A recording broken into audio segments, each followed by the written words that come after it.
4 बजे के बुलेटिन की शुरुआत इंडिया न्यूज के साथ। नमस्कार, आपके साथ हूं मैं राजीव शर्मा और शुरुआत बड़ी खबर के साथ कर लेते हैं, जहां पर बिहार की बात। महागठबंधन में सीट शेयरिंग पर एक बड़ा विवाद सामने आ रहा है। कांग्रेस ने सीट शेयरिंग पर पेच को फंसा दिया है। कांग्रेस 80 सीटों से नीचे चुनाव लड़ने को तैयार नहीं है। तेजस्वी यादव को भी कांग्रेस ने संदेश भिजवा दिया है। मुकेश सहनी ने भी अड़ंगा लगा दिया है।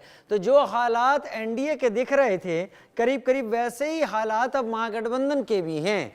एनडीए में भी ये घमासान लगातार कुछ एक दिन तक चला और अब महागठबंधन में भी यही घमासान शुरू हो गया है। तो बड़ी खबर इस वक्त की ये कि महागठबंधन में सब कुछ ठीक ठाक नहीं है। हालांकि चुनाव के पहले चीजें ठीक हो जाती हैं, लेकिन इस वक्त कांग्रेस ने सीटों की जो सीमा रख दी है वो गले नहीं उतर रही है। और अगर ऐसी स्थिति में सभी दल टूटकर अलग अलग चुनाव लड़ने की तरफ आगे बढ़ते हैं तो बिहार का चुनाव बहुत रोचक होने वाला है।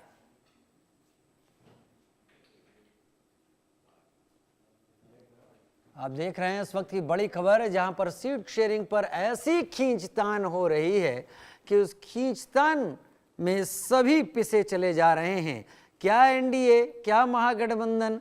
एनडीए ने किसी तरीके से इस खबर की घोषणा सबको दे दी कि चीज़ें नॉर्मल हो गई हैं, लेकिन महागठबंधन क्या करेगा? शैलेंद्र मेरे साथ इस वक्त पटना से जुड़ गए हैं। शैलेंद्र, लग रहा है जनता के सामने जाकर लड़ने से पहले आपस में ही सिर फुटौल जोरों पर है।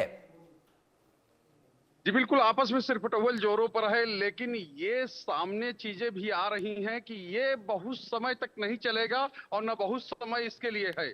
इसीलिए बड़े नेताओं की मुलाकात हो रही है और बड़े नेताओं के बीच में बात होगी।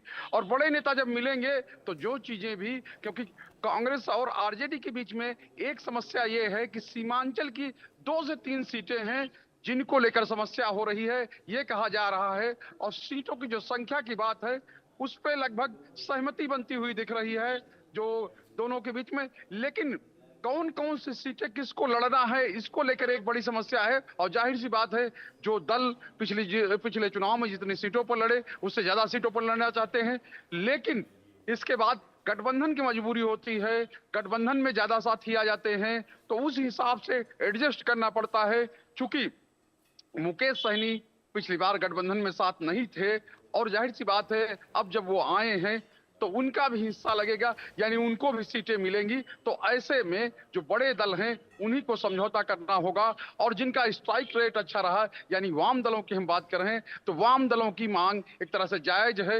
वो कह रहे हैं कि हमने सबसे ज्यादा जीत कर दी तो हमको प्राथमिकता मिलनी चाहिए। और ये बात जो है गठबंधन के अन्य दल भी मान रहे हैं।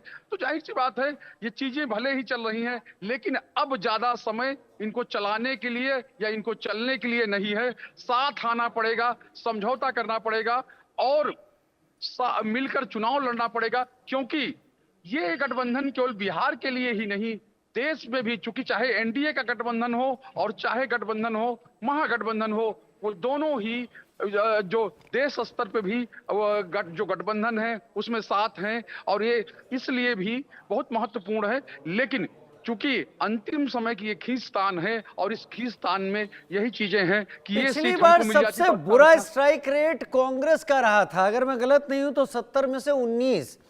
इस बार कांग्रेस की तरफ से ये खबर सामने आ रही है जो हमने भी रखी कि कांग्रेस 80 से नीचे लड़ने को तैयार नहीं है। किस आधार पर कांग्रेस ये बात कह रही है, और अगर कह भी रही है तो क्या आरजेडी मानने वाली है?